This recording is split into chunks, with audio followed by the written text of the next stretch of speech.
ভোতরে বাড়িতে সবাইকে স্বাগত।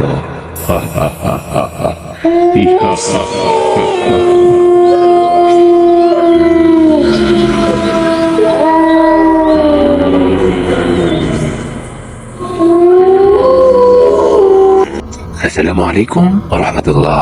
আমি চলে আসলাম মাকসুদ আরএম ভিতরে বাড়ি নিয়ে। আজকে একটা চাঞ্চল্যকর ঘটনা নিয়ে আসছি আপনাদের মাঝে। যেই ঘটনার নাম হচ্ছে কুরের রহস্য। এই ঘটনাটি আমি আমার একটা ছাত্রের কাছ থেকে শুনেছি। আমি ছাত্রকে টিউশন করতে গিয়েছিলাম। দিনটি ছিল বৃহস্পতিবার। সেদিন তাদের বাড়িতে অনেক মেহমান ছিল, অনেক মানুষ ছিল, অনেক আয়োজন ছিল। তাই তার পড়াতে কষ্ট হচ্ছিল, পড়তে কষ্ট হচ্ছিল। তাই আমরা একটা আলাদা রুমে চলে যাই। তখন সে বসে বসে আমাকে এই গল্পটি শোনায়। যা কথা না বাড়িয়ে আমাদের মূল ঘটনা শুরু করা যাক। রবি সকালে ঘুম থেকে উঠে জোরে চিৎকার দিয়ে অজ্ঞান হারালো। রবির ঘরে আর কেউ নেই। রবির চিৎকারে আশেপাশের বাড়ি থেকে মানুষ ছুটে এলো। দরজা জানালা তখনও ভিতর থেকেই বন্ধ ছিল। সকলে ডাকাডাকি করছে রবি নাম ধরে, কিন্তু কোনো সাড়া হচ্ছে না। একজন বলল দরজা ভেঙে দিতে। কি হয়েছে ভিতরে সেটা আগে দেখা দরকার। সকলে সেটাতে মন দিল। কয়েকজন মিলে দরজাটা অনেক চেষ্টার পর ভাঙতে পারলো। ঘরের ভিতরে পা দিতে সকলেই দেখলো রক্তে পুরো ঘর ভরে আছে। সকলে বেশ ভয় পেয়ে গেল। অনেকেই ভিতরে যেতে সাহস পাচ্ছে না। কয়েকজন সাহস নিয়ে ভিতরে গেল। গিয়ে তারা যা দেখলো, ভয়ে সকলে কাঠ হয়ে গেল।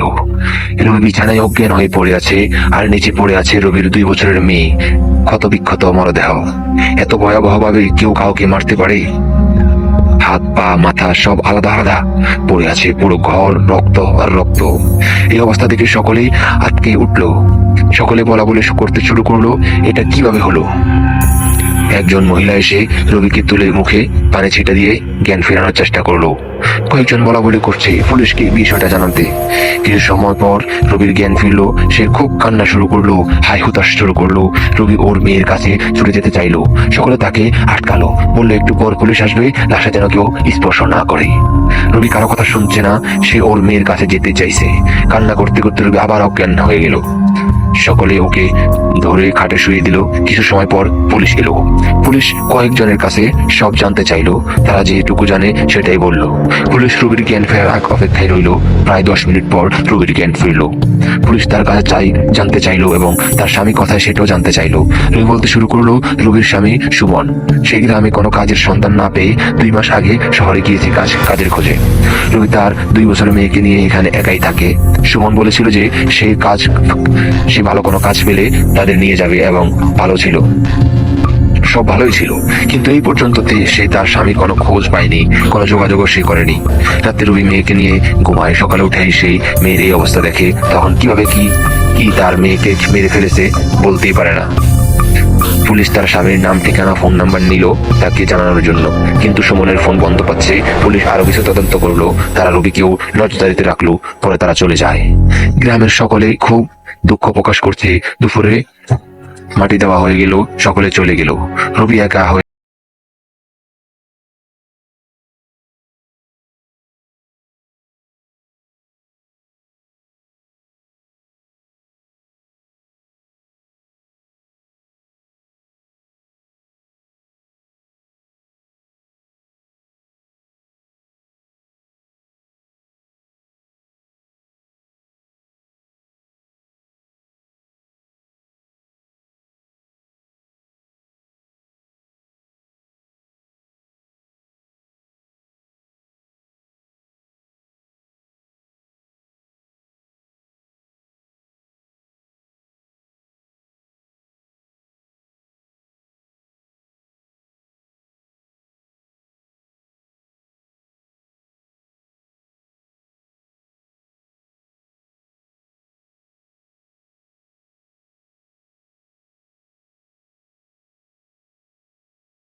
কেন এই ছোট ছোট বাচ্চাকে খুন করছে? রবি বাড়িতে একাই ছিল, এমন সময় রাতুল এলো। ভাবি ভাবি বলে ডাকতে ডাকতে। রাতুল গ্রামের মোড়লের ছেলে, সে শহরে লেখাপড়া করত, পাশাপাশি চাকরি করে। সে গ্রামে এসেই এই ঘটনা শুনে সবার বাড়ি গিয়ে খোঁজ নিচ্ছিল। রবি ঘরের মধ্যে আনমনা হয়ে বসেছিল। রাতুলের ডাকে সারা পেয়ে তাকালো। রাতুলের সাথে সুমনের অনেক ভালো সম্পর্ক, তাই সে রবিকেও খুব সম্মান করে। রাতুল বলল, ভাবি কিভাবে কি হয়েছে আমাকে খুলে বলবেন? আর সুমন ভাই কোথায়? এত বড় ঘটনা ঘটলো আর সুমন ভাই বাড়িতে নেই। রবি বলল, ভাই সে এই 2 মাস হলো শহরে গিয়েছে কাজের খোঁজে। আমাকে বলেছিল ভালো কোনো কাজ পেলে আমাকেও এবং বাচ্চাকে নিয়ে যাবে শহরে, কিন্তু এই কতদিন হলো ওর খোঁজ পাচ্ছি না। তার মধ্যে আবার বুকের মানিককেও কেউ খুন করলো বলে রবি কান্না শুরু করলো। আমি কার কাছে গিয়ে জানাবো? পরপর আরো 4টা খুন হলো, কেন এমন হচ্ছে? রাতুল বলল, ভাবি আপনি ভেঙে পড়বেন না, নিজেকে শক্ত করুন। আর সুমন ভাইয়ের নাম্বারে আমি ফোন দিয়েছি কিন্তু পেলাম না। রবি বলল, হ্যাঁ পুলিশও দিয়েছিল, বাট পাইনি। আমি কি করব, কোথায় যাব কি বুঝতেছি না ভাই। রাতুল বলল, সব বুঝতেছি, দেখি আমি একটা ব্যবস্থা করতে পারি কিনা আপনার জন্য। আর এই খুনের রহস্য তো বের করতেই হবে। রবি চুপচাপ শুনলো আর বলল, আমার কোলের সন্তান তো আর ফিরবে না, কিন্তু আর কারো সন্তান যেন এরকম না হারায়। রাতুল চলে গেল। রাতুল বাড়িতে গিয়ে তার 2 বন্ধু সুজন এবং হাসেমকে ফোন দিয়ে তাদের বাড়িতে আসতে বললো। কিছু সময় পর চলে আসলো এরা। রাতুল বলল, ওর ঘরে গিয়ে দরজা বন্ধ করে দিল ওদের নিয়ে। সুজন বলল, কিরে রাতুল, দরজা বন্ধ করলি কেন? রাতুল বলল, কথা আছে, চুপচাপ শোন আমি কি বলি। রাতুল বলল, শোন, গ্রামে এই যে ভয়াবহ ভাবে বাচ্চা খুন হচ্ছে, এটা কেবা কারা করছে আমাদের খুঁজে বের করতে হবে। এভাবে কেউ অপরাধ করে যাবে, এটা তো দেওয়া যাবে না। ছোট বাচ্চা, তারা তো কোনো অন্যায় করেনি, তাহলে তারা কেন খুন হচ্ছে? রাতুল প্ল্যান করলো। রাতুল বলল, শোন, আমরা এই কাজ করব গোপনে, আমাদের আরো কিছু লোক জোগাড় করতে হবে। হাসেম বলল, বন্ধু, এটা কোনো মানুষের কাজ না রে, এটা তো কোনো খারাপ জিন বা হাত্তার কাজ। কারণ যে সব বাচ্চাদের মারছে তাদের বাবা মা কেউ কিছুই জানতে পারছে না, সকালে তারা লাশ দিচ্ছে। আর সব থেকে অবাক বিষয়, লাশগুলো কবর দেওয়ার পরেও সেখান থেকে গায়েব হয়ে যাচ্ছে। এটা কোনো মানুষের কাজ হতেই পারে না রে বন্ধু। রাতুল বলল, বোকার মতো কথা বলবি না, হয়তো এটা খুনির কোনো চাল, যেন কেউ সন্দেহ না করে। সকলে ভাবে যে এটা কোনো ভৌতিক কাণ্ড, তারপরেও তাদের দেখতে হবে কে করছে সব। সুজন বলল, কিন্তু গ্রামে অনেক বাড়িতেই ছোট বাচ্চা আছে, আর 4টা বাচ্চার মারার পর এখন অবধি ঠিক আছে, কিন্তু কখন কি হয় বলা নাই। রাতুল বলল, শোন, কাল আমরা আরো কিছু ছেলেদের নিয়ে গ্রামের সকল বাড়িতে যাব, কোন বাড়িতে বাচ্চা আছে সেই বাড়িগুলো টার্গেট করব, আর বাড়িগুলোতে আমরা পাহারা দিব রাতে। সুজন বলল, কিন্তু এত মানুষ পাবো কোথায়? সুজন বলল, সেই সব হয়ে যাবে। সুজন ও হাসেম চলে গেল। রাতুল ওর রুমে জানালা ধারে বসে বসে চিন্তা করছে কিভাবে কি করা যায়। রাতুলদের বাড়ি থেকে কিছুটা দূরে রাস্তার বিপরীতে একটা বড় মাঠ আছে। মাঠের মাঝ বরাবর একটা বড় বট গাছ আছে। বট গাছের একটি কাহিনী আছে, সেটাতে পরে আসবো। রাতুল দেখলো সেখানে কেউ বসে আছে চাদর মুড়ি দিয়ে। রাতুল বেশ অবাক হলো এই ভেবে যে এই গরমে কে ওখানে চাদর মুড়ি দিয়ে বসে আছে। রাতুল দেখার জন্য বের হলো। রাতুল ঘর থেকে বের হয়ে গেট পার হয়ে রাস্তা পার হলো। তখন নজর পড়লো বট গাছের গোড়ায়। কই কে? সেখানে তো কেউ নেই। তাও রাতুল সেখানে গেল, কাউকে পেল না। আশেপাশে সব দেখলো, রাস্তা দুদিকে দেখলো, না কেউ তো নেই। তাহলে কাকে দেখলাম আমি? রাতুল চলে এলো, হবে হয়তো কেউ চলছে খুনের রহস্য। রাতুল আর বেশি গুরুত্ব দিল না। সেদিন রাতে রাতুল বসে আসে জানালার পাশে। অন্ধকার রাত, বাইরে কিছুই দেখা যাচ্ছে না। রাত তখন 10টা বাজে। আর গ্রামের রাত 10টা বলতে অনেক রাত। গ্রাম পুরো শান্ত হয়ে আছে। এমনিতে গ্রামের সবাই ভয়ের কারণে সন্ধ্যা হতে না হতেই বাড়ির বাইরে আর কেউ বের হয় না। রাতুল বসে বসে প্ল্যান করছে কিভাবে কি করবে। রাতুল চিন্তা করছে আজকের রাতটা যেন ভালোভাবে পার হয়, আর কারো বাচ্চা যেন খুন না হয়। তারপর কাল থেকে সব ব্যবস্থা করবে সেই। তারপর রাতুলের কেমন জানি লাগছে, কিছুতে সে শান্তি পাচ্ছে না। হঠাৎ রাতুল বাইরে খুব জোরে একটা শব্দ শুনতে পেল। রাতুল আনমনে বসেছিল, শব্দটা শুনে সে চমকে উঠল। কিছু সময় পর আবার সহজ হলো শব্দটা। মনে হলো কুড়াল দিয়ে কে যেন গাছ কাটছে। যে গাছ কাটলে যেমন শব্দ হয় ঠিক তেমনটাই, কিন্তু শব্দতে এত জোর হচ্ছে যেন রাতুলের চমক যেন কাটলো না।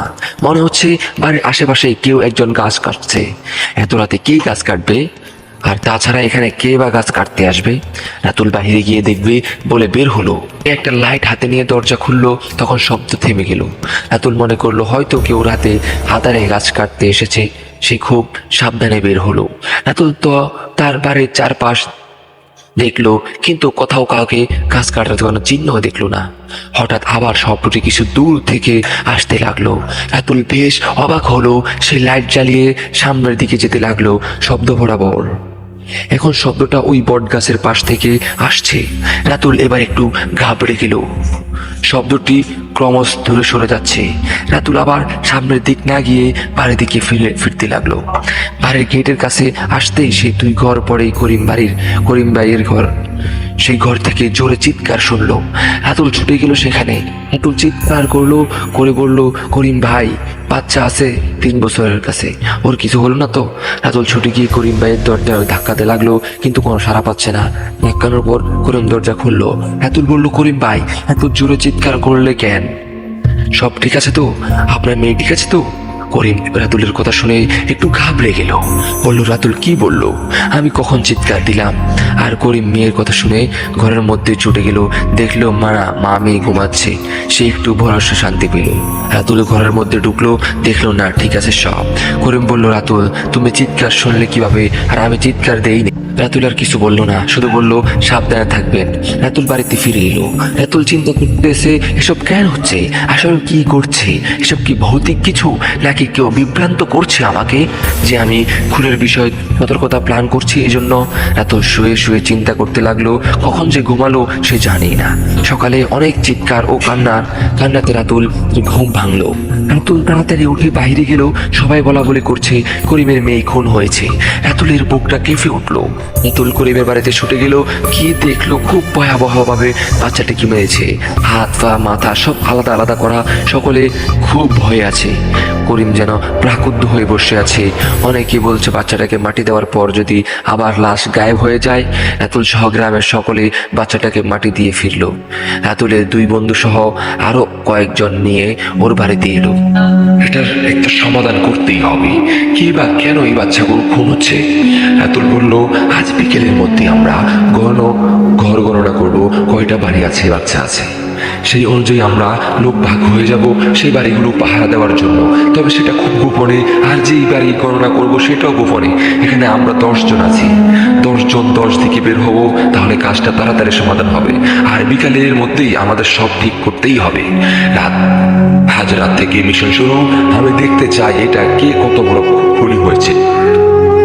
আর আমি আর এই বাচ্চাটার কবর পাহারা দেব। একজন বলল, ভাই, এটা যদি ভূতে করে তাহলে কিভাবে সমাধান করবেন?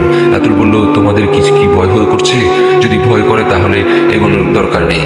সবাই বলল, না ভাই, এভাবে ছোট ছোট জিনিস বা বাচ্চা মা বাবার ফুল খালি করে চলে যাবে, এটা হয় না। এর রহস্য জানতেই হবে। সকলে কাজে বের হলো। রাতুল সকলে যেমন ভাবে বলে দিয়েছে ঠিক সেইভাবেই সকলে কাজ সমাধান করবে। রাতুল গ্রামের শেষ প্রান্তে গেল। গ্রাম পার হয়ে বড় মাঠের পরে তারপর ওর পাশেই বড় এক জঙ্গল। সেখানে অনেকে যায় কাঠ কাটতে। রাতুল সুজনকে নিয়ে সেদিকে গেল। আসলে তার মূল উদ্দেশ্য ওই জঙ্গলে কোনো কিছু পাই কিনা। রাতুল ও সুজন জঙ্গলে অনেক জায়গায় দেখলো, তেমন কিছু পেল না। আসার পথে মাঠ পার হয়ে কিছুটা গেলে গ্রামের মধ্যে ঢুকবে। তখনই রাতুল ও সুজন জঙ্গলে কিছু একটা কাটার শব্দ শুনলো, ঠিক যেমনটা রাতুল রাতে শুনেছিল। দুজনে কি পিছনে দেখলো। রাতুল বলল, সুজন, এটা কিসের শব্দ ছিল রে? তুই কি শুনেছিস? সুজন বলল, শুনলাম তো, মনে হয় কেউ গাছের ঢাল কাটছে, কিন্তু আমরা তো কাউকে দেখলাম না। রাতুল বলল, চল আবার গিয়ে দেখি। সুজন বলল, ঠিক আছে, তাই চল। সুজনে আবার জঙ্গলে গেল, কিন্তু কাউকে খুঁজে পেল না। কিছুটা দূরে রাতুল ও সুজন এর 2টা কবরের দিকে নজর গেল। রাতুল বলল, এটা কাদের কবর সুজন? আর আমাদের কবরস্থান রেখে এখানে কাদের কবর দেওয়া হয়েছে? আর দেখি মনে হচ্ছে যে খুব পুরাতন না, আর বেশি দিনের নয়। সুজন বলল, সে অনেক কথা বলবো, তুই তো শহরে থাকিস, অনেকদিন পর এসেছিস গ্রামে, আর এসেই এইসব ঝামেলায় তার মধ্যে এত কিছু জানতে হবে না, পরে শুনিস। সুজন বলল, রাতুল, সামনের দিকে আর যাওয়ার দরকার নেই, চল ফিরে যাই। রাতুলও আর সামনে এগোলো না, দুজন ফিরে এলো। বিকেলে সকলে এক জায়গায় উপস্থিত হলো। সকলে সবার মতো করে তাদের কাজের বিবরণ দিতে লাগলো। আর রাতুল প্ল্যান করতে লাগলো, গতকাল রাতে করিমের বাচ্চা খুন হলো। আজ হয়তো আগের হিসেব অনুযায়ী খুন নাও হতে পারে, তবে খবরটা আজ পাহারা দিতেই হবে। গ্রামটাতে মোট 75টি ঘর আছে, তার মধ্যে 30 বাড়িতে ছোট বাচ্চা আছে। রাতুল খুব দ্রুত 29 জন লোক নিয়ে ঠিক করলো এবং হাসিমকে নিয়ে 30 জন, আর রাতুল ও সুজন থাকবে কবরের কাছে। সবাইকে বলে দেওয়া হলো কিভাবে তারা পাহারা দিতে থাকবে। গ্রামের কবরস্থান হলো রাতুলদের বাড়ির পার হয়ে মাঠের পাশে সেই বটগাছ, সেখানে থেকেই কিছুটা দূরেই। সকালে চলে গেল, রাতুল ও তার দুই বন্ধু মিলে বসে আছে। এমন সময় রাতুলের বাবা এলো ঘরে। রাতুল তার বাবাকে সব খুলে বলল।